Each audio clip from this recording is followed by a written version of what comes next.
All right. Hey, everybody. Morning. Morning, Matrix Money Tuesday. Good morning, everybody. The last Matrix Money Tuesday at 10 a.m. Yes. Yes. It won't be morning anymore. It'll be evening. Yep.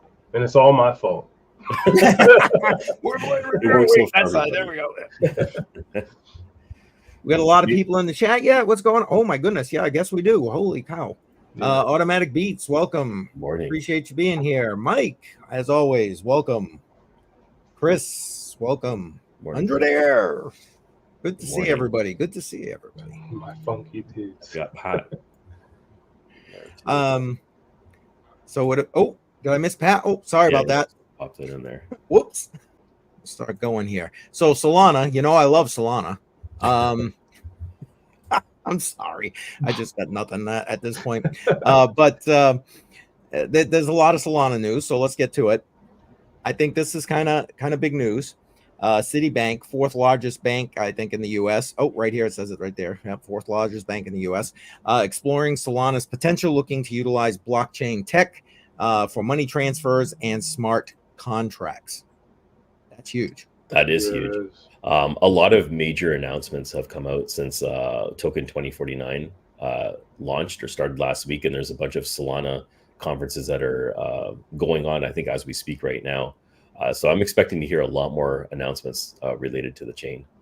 Yeah. Oh, well, I got another one for you. Let's bring that one up, I guess. And there were a lot. I picked what I thought were two of the bigger announcements.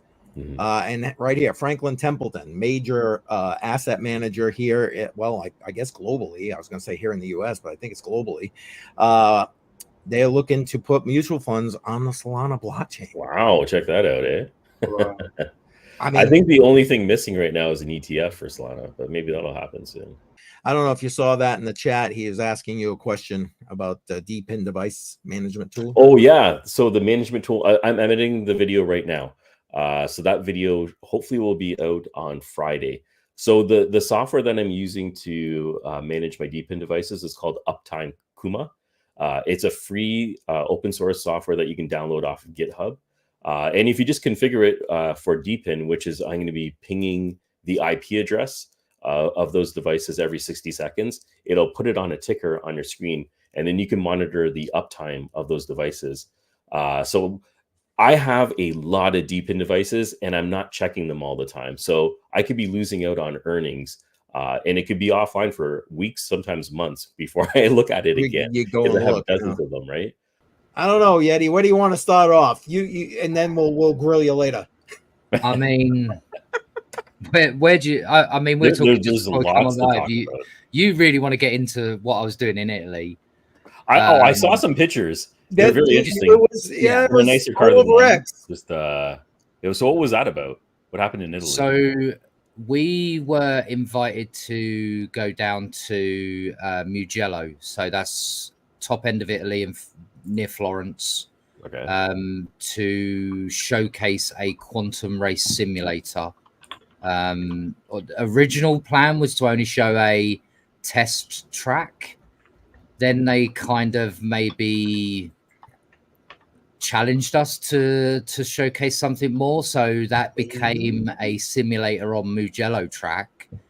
And then after that, they were like, well, it would be really good if we could show like actual race data from the ECU, and can we get the race sim to run around the track using, actual race data, gears, selection, braking zones, turn in, turn out, and then obviously how hard to push the accelerator pedal, how hard to push the brake pedal, that kind of thing. So ultimately the idea was to showcase that a quantum setup could in fact run that level of data and process it quick enough that it could be actually usable.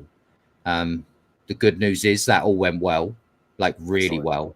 Great. That's awesome. So we've effectively signed up to provide quantum services to start with, it's one team in the European Le Mans series, but with the hope that it will be opened up for everyone in the series, because it's a single formula. So if one gets a competitive edge, it won't be long before they're all using it, right? That's the That's generally how it works. Yes, it does. That is true.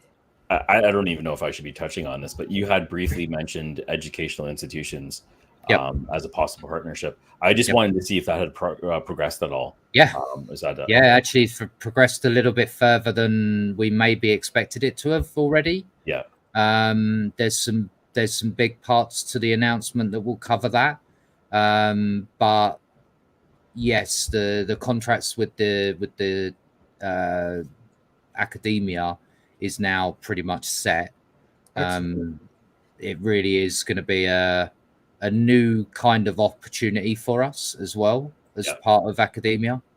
It's not every day that blockchain or any kind of blockchain service gets that kind of overview in academia at the moment.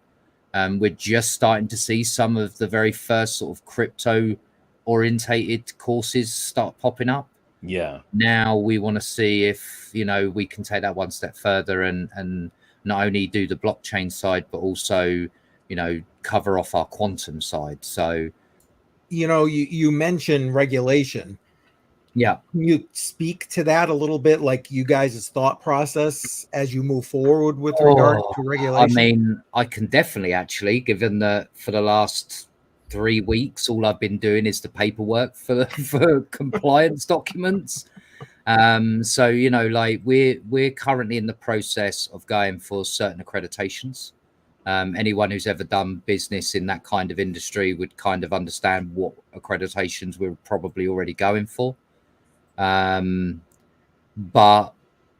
we're also going one step further, right? We've got to make sure that we're compliant with MiCA in Europe. That's a big thing, right? So that's how the management of digital assets in Europe. I suspect that down the road, the US will probably have something similar to MiCA. It's only probably a matter of time. Do you have any more questions there, CCM, on your side? Well, only one related to, you were talking about all the stress with regard to regulations and all this stuff. Where do you see yourself falling as this expands, on the business side of everything, or on the play with the quantum computer side of everything? That's a very good question. Like, I mean, I'm kind of blessed and cursed at the same time, right? Because I'm the unfortunate one who gets to deal with the compliance documents, right? As the head of the ecosystem, I have to deal with all the compliance documents. That's the unfortunate part of my job, right? That's the business aspect of it. But getting to play with quantum PCs every day of the week is awesome. Like, quite honestly, like, for me, I'm a big tech nerd, right? Big tech nerd. So to get to play around with that kind of technology in an environment that, is infinitely scalable is so new that it's taken a lot of time to explain that to people, right? DYNEX has infinite scalability, whereas a physical quantum just doesn't. Because once you build it, you can't scale it anymore. It's locked. Mm-hmm. Like, you got to basically scrap it and build a new one. Build another one. We don't have to do that. We just add more GPUs. Yeah, a very interesting way to build it out. Or maybe something else. So, Hawk, for those who don't know you, which I doubt there's anybody in this current stream here that doesn't, give them the 411.